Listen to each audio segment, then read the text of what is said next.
Recording number 123 భాగవత వివరంగా చెప్పుకుంటూ ఉన్నాము. బ్రహ్మదేవుడు ఒక్కొక్క శరీరంతో ఒక్కొక్క సృష్టిని చేస్తూ ఉన్నాడు. పెయింటింగ్ చేసేవాళ్ళు ఒక్కొక్క రంగు తీసుకొని వేరే వేరే బ్రష్లు వాడి ఆ రంగు బ్రష్ విడిగా ఉంటుంది. అలా ఒక్కొక్క దేహంతో ఒక్కొక్క సృష్టిని చేశాడు ఆయన. దీనిలో ఒక మంత్రార్థం ఉంది అంటున్నారు. మంత్రార్థము అంటే ఏంటంటే ప్రతి ఒక్క విషయము కూడా సృష్టించబడవలసినదే. ఇక్కడ కొత్త సృష్టి, ఇది ఏమీ లేవు అంతకు ముందర. అటువంటి సృష్టిలో మొదటిసారి స్త్రీ రూపం ధరించి సంధ్య పుట్టింది, సంధ్యాదేవి. సంధ్య అంటే సాయంకాల సమయం. ఆ సంధ్యాదేవి ఆవిడ ఎంతో అందంగా ఉందన్నమాట. అంటే అర్థం ఏమిటి? అందము అనేది ఎలా తెలుస్తుంది? ఎవరికి వాళ్ళకి అందంగా ఉన్నామని తెలియదు. అంటే మనం ఒక నలుగురు చెప్పటం విన్న తర్వాత ఓహో నేను చాలా అందంగా ఉన్నాను కదా అని అనుకుంటూ అదే నమ్మటమే తప్ప నిజంగా ఎవరికి వాళ్ళకి అందంగా ఉన్నామా లేదా, నల్లగా ఉన్నామా తెల్లగా ఉన్నామా, లావుగా ఉన్నామా సన్నగా ఉన్నామా, ఈ విషయాలు తెలియటం ఇంపాసిబుల్ అసలు. అందువల్ల ఏదో ఒకటి నమ్ముతూ ఉంటాం. నలుగురు చెప్పి పిల్ల నల్లగా ఉంది, పిల్లవాడు నల్లగా ఉన్నాడు అనగానే ఓహో నా రంగు నలుపు కదండి అనుకుంటాను తప్ప, దాన్నే నమ్మి అదే నిజమని భావిస్తాను తప్ప, మన రంగు మనకు తెలియటం, మన శరీరం లావో సన్నమో మనకు తెలియటం, అన్నీ చూసే వాళ్ళ అభిప్రాయాలని మనం అడాప్ట్ చేసుకుంటాం. ఈ చూసే వాళ్ళ అభిప్రాయాలు అనేవే ఇక్కడ ఇంపార్టెంట్. అందువల్లనే అందంగా కనపడతారు అని చెప్తూ ఉన్నారు. చూసేవాడి దృష్టిలో అందం ఉంది కానీ వస్తువులో అందం లేదు అంటానికి ఇదే నిదర్శనం, ఇదే ఎగ్జాంపుల్ అంటున్నారు. జీవులు అనేక రూపాలతో ఉన్నాయి. మనుషులుగా ఉన్నాయి, జంతువులుగా ఉన్నాయి, ఇన్సెక్ట్స్గా ఉన్నాయి. అనేక రూపాలతో జీవులనే ఆడ మగ అన్ని జీవుల్లో ఉన్నాయి. మరి అటువంటప్పుడు ఆ జాతికి సరిపోయే ఆడతనాన్ని చూసినప్పుడు, ఆ జాతికి ఆడపులిని చూసినప్పుడు మగ పులి దగ్గర చేరుతుంది కానీ ఆడపులిని చూసి మనిషి దగ్గరికి చేరడు, ఆడ కుక్కను చూసి మనిషి దగ్గరికి చేరడు. అది చెబుతూ ఉన్నారంటే అర్థం ఏంటంటే ఇది ఒక ఇన్స్టింక్టివ్గా రీప్రొడక్షన్ కోసం అని బ్రహ్మదేవుడు పెట్టిన విషయము. అందంగా కనపడకపోతే దగ్గర చేరరు. కాబట్టి కామవాంఛ ఉంటేనే అందంగా కనపడుతుంది. లోపల కామవాంఛ ఉంటుంది. కామము అంటే కేవలం శరీరం మీద కాంక్ష కాకపోవచ్చు, ఏదో బాగుంది బాగుండలేదు అనే దాంట్లో ఇరుక్కొని ఉంటాడు జీవుడు. రెండు రకాల సృష్టిలో ఆ బాగుంది అనే కేటగిరీలో కొంతమందిని స్త్రీలను వేస్తూ ఉంటాడు. అదంతా క్రియేషన్ అయిందనమాట. బాగుందని అనుకోవటం, చూసే వాళ్ళకి బాగుండటం, అందంగా ఉన్నది అని అనుకోవటం, ఇదంతా క్రియేషన్లో వచ్చేస్తుంది అనమాట. ఒక్కొక్కటి ఇవన్నీ కూడా లేని దాన్ని ఉన్నట్టుగా ఊహించుకోవటము అనే ప్రాసెస్ సృష్టిలో ఏర్పడింది అని ఇందులో మంత్రార్థము అని చెప్పారు. ఈ సంధ్యారూపంగా వచ్చిన స్త్రీని చూసి రాక్షసులందరూ విపరీతమైన మోహానికి లోనయ్యారు, విపరీతంగా మోహపడ్డారు, విపరీతంగా ఇష్టపడి ఒక్కొక్కళ్ళే వెళ్ళి ఆవిడ్ని కౌగిలించుకుంటూ ఉన్నారు. ఆవిడ కూడా ఏం మాట్లాడలేదు. ఒక్కొక్కరే ప్రతి రాక్షసుడు వెళ్ళి ఆవిడ్ని కౌగిలించుకుని వాళ్ళల్లో వాళ్ళు ఇట్లా అనుకుంటున్నారు, ఏమిటి మనం ఇంత కౌగిలించుకున్నా ఈవిడేమి కదలట్లేదే, ఈవిడలో మనకు కలిగిన ఆసక్తి ఈవిడకి కలగలేదా అనే భావం వాళ్ళకు వచ్చిందిట. ఇంకొక మాట ఇక్కడ ఏం చెబుతున్నారంటే పశుకామంలో స్త్రీలు పురుషులు ఒకరినొకరు కౌగిలించుకున్నప్పుడు దాంట్లో నుంచి వచ్చేటటువంటి సుఖాన్ని కోరతారు. అది తమాషా ఏంటంటే ఇక్కడ మనకే తెలియకుండా మనల్ని మోహపెట్టే సృష్టి అంతా కూడా పరమాత్మ బ్రహ్మగారి రూపంలో చేస్తూ ఉన్నాడు. ఏమిటి ఇక్కడ ఒక దాని వల్ల ఒకటి పొందటము అనే ప్రాసెస్ ఊహించుకుంటూ ఉంటాం మనం. ఆ కౌగిలించుకున్న స్త్రీ చాలా అందంగా ఉంది అనే ప్రతి పురుషుడు ప్రతి స్త్రీ గురించి తను ఎవరితో ఉంటున్నాడో ఆ స్త్రీ గురించి అనుకుంటాడు చాలా న్యాచురల్గా. తన భర్త లాంటి వాడు ఇంకోడు లేడని, అందువల్లనే ఆయన అంటిపెట్టుకుని ఉన్నానని స్త్రీ కూడా అనుకుంటుంది. ఒక విధంగా చెప్పాలంటే ఇది మహామోహం. అలా అనుకోకుండా ధర్మ ప్రకారంగా ఋషుల్లాగా జీవించిన వాళ్ళు ఉన్నారు. కానీ సృష్టిలో ఇది లేకపోతే సృష్టి పెరగదు. కాబట్టి నాటకం కోసం అనేక పాత్రలు, అనేక విషయాలు రచయిత సృష్టిస్తాడు కదా! ఎంతో మనోహరంగా ఉండేటటువంటి సన్నివేశాలన్నీ సృష్టిస్తాడు కాబట్టి, ఇది గూడా అలాగే వచ్చింది సృష్టిలోకి. ఒక స్త్రీని చూసి పురుషుడు ఆనందపడటం, కౌగలించుకుని సుఖమైన భావన రావటం, ఒక పదార్థం నోట్లో వేసుకుని ఆనందించటం, ఆ స్పర్శ వల్ల సుఖమైన భావన రావటం. సుఖమనేది భావనే గాని ఇక్కడ సుఖం లేదు అని అర్థం అవ్వకపోవటం. ఇవన్నీ గూడా సృష్టిలో వచ్చినటువంటివే.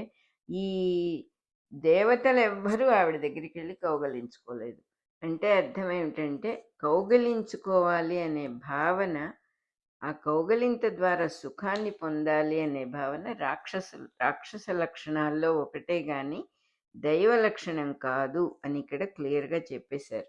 ఎందుకంటే ప్రతి మనిషి, ప్రతి జీవి కూడా సుఖస్వరూపుడే. పరమాత్మలో నుంచి వచ్చిన వాడే. ఆ పరమాత్మలో నుంచి వచ్చిన వాడు నాలిక బయటపెట్టి ప్రతిదాని కోసం అర్రులు చాచటం. ఏదో దానివల్ల సుఖం పొందాలి, దీనివల్ల సుఖం పొందాలి, అది ఉంటే బాగుంటుంది, ఇది ఉంటే బాగుంటుందని ఎప్పుడు దేన్నో కోరుతూ ఉండటం అనేది దైవ లక్షణం కాదు. అది రాక్షస లక్షణమే, అసుర లక్షణమే అని ఇక్కడ కన్ఫర్మ్ చేసి చెప్పారు. ఈవిడ సంధ్యారూపం ఉన్నది, సంధ్యారూపము కల స్త్రీ అని చెప్పారు కదా! బ్రహ్మ విడిచిన 3 శరీరాల్లో నుంచి మోహదేహం నుంచి రాత్రి వచ్చి పుట్టింది. మోహదేహం ఫస్ట్, మోహదేహం అనే దేహంతో బ్రహ్మ సృష్టి చేశాడు. ఆ దేహం వదిలేసిన తర్వాత వదిలేసిన దేహం శరీరం నుంచి రాత్రి అనేది పుట్టింది. అట్లాగే సత్వమయ దేహము అంటే సాత్విక గుణంతో గొప్ప దేహంతో ఆయన వచ్చాడు. వచ్చి ఆ దేహం నుంచి పగలు అనేది పుట్టిందంటే సూర్యకాంతి ఉండేటటువంటి పగటి సమయం. అట్లాగే కామమయ దేహం ఒకటి ధరించాడు ఆయన. కామమే శరీరంగా ధరించినప్పుడు ఆ శరీరాన్ని వదిలేసిన తర్వాత ఆ శరీరంలో నుంచి సంధ్యాదేవి పుట్టింది. దీనికి అర్థం ఏంటంటే, భౌతిక దేహంగా, ఫిజికల్ బాడీగా సృష్టిలో వచ్చిన జీవుడుగా వచ్చిన పురుషుడు మెలకువ తెచ్చుకోకుండా మోహపడి జడమయ దేహముగా మాత్రమే ఆ శరీరాన్ని ఉపయోగిస్తాడు కాబట్టి అవిద్యా శరీరం నుంచి రాత్రి పుట్టింది అని చెప్పారు. మెలకువ లేని జీవితం జీవిస్తాడు కాబట్టి పురుషుడు అవిద్యా శరీరం నుంచి రాత్రి అనే చీకటి అనేది పుట్టింది. అంటే ఇందులో తమాషా ఏంటంటే, మనల్ని మనమే చూసుకున్నప్పుడు మనకు అనిపించేవన్నీ మనం నిజం అనుకుంటాము, దాన్ని తరచి చూడము. ధర్మబద్ధమైన జీవితం అంటే ఏమిటి, అసలు ఎలా బతకాలి, ఈ శరీరానికి ఇటువంటి వీక్ పాయింట్స్ చాలా ఉన్నాయి కదా, ఈ మనస్సుకి ఎన్నో వీక్ పాయింట్స్ ఉన్నాయి కదా, ఇవన్నీ ఎవరికి తెలుస్తున్నాయి? నాకు తెలుస్తున్నాయి కాబట్టి నేను దీనికి సంబంధించిన వాణ్ణి కాను అనే వివేకాన్ని వాడుకోవాలి. అంటే ఆ వివేకవంతుడు అవ్వాలి జీవుడు అంటే సాత్విక గుణం కావాలి. అందువల్ల సత్వగుణ ప్రధానమైన శరీరాన్ని ధరించి బ్రహ్మగారు అక్కడి నుంచి పగలు అనేటటువంటి సృష్టిని చేశాడు. పగటి పూట అనేది అప్పుడు సృష్టించబడింది అన్నమాట. అంటే మన సూర్యభగవానుడు ఉండే పగలే మేల్కాంచి ఉండటం. పగలుకి పగలంతా మనమందరం మేల్కాంచి ఉంటాం కాబట్టి, మేల్కాంచి ఉండటము అనేది సత్వగుణం కాబట్టి, ఆత్మజ్ఞానం కాబట్టి అది పగలు అని చెప్పారు. మేల్కాంచి ఉండటమే ఆత్మజ్ఞానం. దానికి దీనికి మధ్యలో తెలియటం తెలియకపోవటం అనేవి కొంచెం మడతలుగా ఉంటాయి. అప్పుడు ఆ మధ్యలో మడతల్లో అందము, స్పర్శతో ముట్టుకుంటే వచ్చే సుఖము, కామమైన సంకల్పాలంటే అది కావాలి ఇది కావాలి అనిపించటం, ఇవన్నీ ఉంటాయి. ఈ లక్షణాలన్నిటినీ సంధ్యారూపిణి అని వర్ణించారు. ఆవిడగా ఒక స్త్రీగా సంధ్యగా వర్ణించారు అని చెప్తున్నారు. సంప్రదాయాన్ని బట్టి ఇంకో విశేషం కూడా ఉన్నది ఇక్కడ. అవిద్య నుంచి విద్యకు వెళ్ళే మార్గాన్ని దేవసంధ్య అంటారు. విద్య నుంచి అవిద్యలోకి వచ్చే మార్గాన్ని అసుర సంధ్య అంటారు. ఇప్పుడు వర్ణిస్తూ ఉన్నది అసుర సంధ్య కానీ దైవ సంధ్య కాదన్నమాట. ఇక్కడేమిటి ఈ సుకుమారం, ఈ వయస్సు, ఈ సౌందర్యం, ఈ ధైర్యం, ఈ సౌభాగ్యం ఇంకా ఏ స్త్రీ యందు లేదు అనుకుంటారు. ఈ ఒక్కతే మటుకు, ఈ ఒక్క స్త్రీ మటుకు ఇంత అందంగా ఉంది అనుకోవటం కూడా సృష్టిలో వచ్చినటువంటి మోహ గుణం అన్నమాట. అంటే తను ఎవరిని మెచ్చుతాడో ఆమెదే సౌందర్యము అనుకోవటం అనేటటువంటి రాక్షస గుణం అది. రాక్షస గుణం ఎందుకయిందంటే వివేకం లేదు కాబట్టి, రాక్షసులకు వివేకం ఉండదు కాబట్టి అలా చెప్పారు. ఆవిడ్ని చూసినప్పటి నుంచి కామము మన మనస్సులో కామం కలుగుతోంది కదా, కోరిక కలుగుతోంది కదా. ఈవిడ మన అంటే మక్కువ పడట్లేదే, ఈవిడకి అది ఆ గుణం కలగటం లేదే అనుకున్నారట వాళ్ళు. అనుకుని సంధ్యాదేవి దగ్గరికి వెళ్ళి వీళ్ళందరూ ఇట్లా అన్నారన్నమాట. నీ అందమైన రూపంలో చిక్కుకుపోయాం, మేమందరం అల్పులమైపోయినాము, నువ్వేమో మాతో స్నేహం చేయకుండా ఉన్నావు, మా మన్మథ బాధ ఎక్కువైపోతుంది అని చెప్పారట. అంటే ఏమిటి, స్త్రీ పురుషుల పరస్పర ఆకర్షణ సౌందర్యము అనే భావం మీద ఆధారపడి ఉంది, సౌందర్యమేమో ఆకారం మీద ఆధారపడి ఉంది.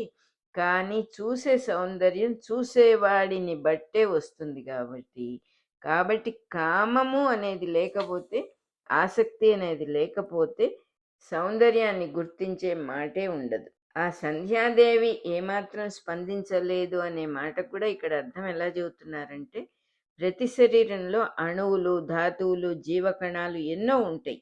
అవి వాటికి వేటికి ఈ భావనలు ఉండవు, వాటికి వేటికి కామం ఉండదు, వాటికి వేటికి ఆనందపడాలి అనే గుణము, సంతోషించాలి, సుఖపడుతున్నాం అనేది ఆ శరీరంలో ఉన్న ధాతువులకు కానీ జీవకణాలకు కానీ ఏమీ ఉండవు. ఎందుకంటే ఊహించుకునేదే సౌందర్యం కానీ అసలు విషయం అక్కడ ఏమీ లేదు అని ఈ ఈ కథలో అలా తెలుసుకోవటం కోసం చెప్పారు అని చెబుతున్నారు. ఇంకా ఆవిడ సౌందర్యాన్ని వర్ణించటానికి వాళ్ళ వల్ల కావటల్లా, ఎంతో అందంగా కనబడుతోంది ఆవిడ చూస్తూ ఉంటే. అప్పుడు అంటే అర్థం ఏంటంటే, మోహదృష్టికి ప్రకృతి ద్రవ్యాలన్నీ కూడా సౌందర్యంగా కనపడతాయి. మనం కూడా గమనిస్తే ఒక్కొక్క వస్తువు కూడా మనకి వదల్లేం.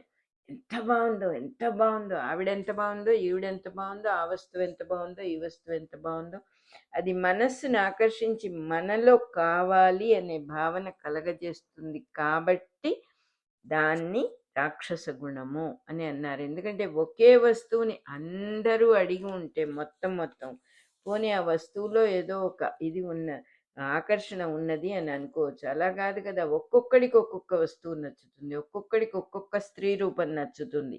అందువల్ల ఇది మోహ దృష్టి అని క్లియర్గా అర్థమవుతుంది అంటున్నారు. వాళ్ళు విపరీతంగా పొగడారు ఆవిడ్ని. పొగడి ఎంతసేపు మనం అనుకున్నదే సౌందర్యము అని అనుకుంటాం కదా, ఆ విపరీతంగా పొగడి ఆవిడ చుట్టూ చేరంగానే చతుర్ముఖుడు అంటే బ్రహ్మదేవుడు సంతోషించాడు. తను బాగానే సృష్టి చేశాను, తాను సృష్టించింది ఇవన్నీ కూడా కళ్ళతో చూసుకున్నాడు. బాగుంది, నేను అనుకున్నట్టే వచ్చింది సృష్టి అనుకుని అప్పుడు తన చెయ్యి తాను వాసన చూసుకున్నట్ట. ఆ వాసన, ఆ పరిమళం నుంచి గంధర్వులు, అప్సరసలు పుట్టారట. అప్పుడు ఆ శరీరాన్ని కూడా వదిలేశాడు ఆయన. అంటే ఒక్కొక్క సృష్టి చేసి శరీరాన్ని వదిలేసి మళ్ళీ కొత్త శరీరాన్ని ధరించి సృష్టి చేస్తూ ఉన్నాడు. సరిగ్గా ఒక బ్రష్ తీసేసి ఇంకో బ్రష్తో పెయింటింగ్ చేసినట్టుగా, ఏ కలర్కి ఆ కలరు బ్రష్ వాడినట్టుగా తన శరీరాన్ని తను వాసన చూసుకోవటము అంటే అర్థం ఏంటంటే, తను చేసిన సృష్టి బాగుంది అని గమనించుకున్నాడు అనమాట. ఆ గమనించటం నుంచే సంగీతం, నాట్యం మొదలైన లలిత కళలు, బాగుండే కళలన్నీ కూడా పుట్టినాయి. గంధర్వులేమో సంగీతానికి, అప్సరసలందరూ నాట్యానికి అధిదేవతలయ్యారు, హెడ్ ఆఫ్ ది డిపార్ట్మెంట్స్ అయ్యారు. ఇంకా గంధర్వులు శబ్ద తరంగాలకి, అప్సరసలు 7 రంగులు కలయికలకు అధిదేవతలయ్యారు. ఈ సంధ్యాదేవి వెంట రాక్షసులందరూ పడటము అనే దానికి ఇంకొక ఇన్నర్ మీనింగ్ ఏంటంటే, సింబాలిజం ఏంటంటే, రక్తం నుంచి శక్తి వ్యక్తమై ప్రాణంగా శరీరం అంతా వ్యాపిస్తుంది. దాని వెంటనే కామక్రోధాదులు పుడతాయి. అంటే ప్రాణం అనేది శరీరంలో వ్యాపించినప్పుడే దాని వెంట కామము, క్రోధము పడటం, దాన్ని ప్రాణమయ కోశమని అంతకుముందు మహామోహ పంచకమని అన్నమయ కోశముగా 2 దేహాలు ధరించి విడిచిపెట్టి చతుర్ముఖుడి కోశాల్ని జీవులకిచ్చాడని, అటు ఆ పైన మనోమయాది కోశాలు కూడా ధరించి విడుస్తూ ఉంటాడని ఈ ఈ అర్థం ఉండేటటువంటి కథగా చెప్పబడిందనమాట ఇదంతా కూడా. ఎప్పుడైతే తన చెయ్యి వాసన చూసుకున్నాడో దాని నుంచి అనేక విషయాలు పుట్టటము, గంధానికి శబ్దానికి గంధర్వులు అనే శబ్దం ఎలా వచ్చింది అనే కథంతా లోపలగా ఉండి సూచించబడింది అంటున్నారు. అట్లాగే పంచేంద్రియాల్లో వాసన చూడటము అనేది కూడా పుట్టింది. బ్రహ్మదేవుడు వాసన చూడటం ద్వారా అది పృథివీ రేణువుల కంటే, భూమి అంటే అంతా రేణు సముదాయమే కదా, సన్నని ధూళి. దానికి చైతన్యానికి ఏ సంబంధం ఉందో దాన్ని చూపిస్తుందిట. కాబట్టి పృథివి గంధవతి, ఆ వాసన అనే లక్షణం భూమిది అని చెప్పారు. కనపడకుండా ఉన్న సూక్ష్మ రేణువులు మన కళ్ళకు కూడా సమంగా కనపడవు. వాటి వాటి ధర్మాల్ని ప్రజ్ఞల్ని తెలియజేయటమే వాసన చూడటము. ప్రతి ఎంత సన్నని రేణువైనా దానికి ఒక జీవితం ఉంది, దానికి ఒక ధర్మం ఉంది, దానికి ఒక వాసన ఉంది, అది తెలియజేయటమే అంటున్నారు. అట్లాగే వాసన 2 విధాలుగా ఉంటుంది. ఒకటి సుగంధం, ఒకటి దుర్గంధం. ఒక మంచి వాసన, ఒక చెడు వాసన. అవి ఉన్నప్పుడు ఎలా వస్తాయి అవి అంటే, సుగంధము భూమి మీద ఉన్న సన్నని ధూళితో సామ్యము అంటే సింథసిస్ జరిగినప్పుడు సుగంధం వస్తుందిట. ఆ ఆ రేణువులన్నీ ఎగుడు దిగుడుగా కదులుతుంటే చెడు వాసన వస్తుందిట. ఎంత బ్యూటిఫుల్గా చెప్పారు. అందులో సమ విభాగానికి సంబంధించిన దేవతలే గంధర్వులు. కాబట్టి వీళ్ళు కాల విభాగానికి, నాద విభాగానికి కూడా అధిపతులు, సంగీతానికి అధిదేవతలు అవుతున్నారు. వీళ్ళ వల్లనే తాళ లయాత్మకము అయిన గంధర్వ విద్య వచ్చింది. అప్సరసలు అంటే నీటి బిందువులు పుట్టడానికి అధిదేవతలట. ఆపస్సు అంటే నీరు, రసము అనేది, ఆపస్సు అనేది కలిసి నీటి బిందువులు అనే అర్థం చెప్తూ ఉన్నారు చక్కగా. అందువల్లనే వాళ్ళకి ఆ పేరు వచ్చింది. అగ్ని సహాయంతో వాయువు నీళ్ళు అయిపోవటం, దానివల్ల విద్యుత్తు జలం అవటం, విద్యుత్తు వల్ల మేఘరూపం రావటం జరుగుతుంది. మేఘాలు పుట్టడం కూడా ఇలాగే జరుగుతుంది. కాబట్టి కొత్త మేఘాలతో విద్యుత్తు మెరుపులుగా, ఉరుములుగా కనపడుతూ ఉంటుంది అని చెప్పారు. సంగీతంలో అప్సరసలు స్వరముల భేదములుగా వ్యక్తమవుతారు. వీళ్ళందరూ కూడా 7 అప్పచెల్లెండ్లు అని చెబుతూ ఉన్నారు. సరిగమ పదని అని 7 అక్షరాలు ఉంటాయి కదా, 7 అప్పచెల్లెళ్ళు అప్సరసలు. చైతన్యము అనే సూర్యుడి రథాన్ని నడుపుతూ ఉన్నారు వీళ్ళు 7 కూడా అని ఋగ్వేదం చెప్తుందిట. స్వరములే స్త్రీలుగా, ఛందస్సులు అనబడే తాళాలు పురుషులుగా శాస్త్ర పురాణాల్లో దర్శనం చేసి చెప్పారట వాళ్ళు. రూపకల్పనలో పరమేశ్వరుడే శబ్ద బ్రహ్మయ్య దిగి రావటం, నటరాజస్వామిగా డమరుకం మోగిస్తూ నాట్యం ప్రారంభిస్తే ఒక పక్కన ప్రమధులు 7, ఇంకో పక్కన అప్సరసలు 7 మేళము చేస్తారు. అంటే అక్కడ ఉండేదాన్ని మేళము అంటారు. కలయిక, మేళం అంటే కలయిక అని అర్థం. ఇంకొకటేమో మోగించేటటువంటి వాటిని కూడా మేళములు అంటారు. ప్రమధులు మధ్యలలు మోగించటం, అప్సరసలు భంగిమలు చూపిస్తూ నాట్యం చెయ్యటం చెప్పారు ఇక్కడ.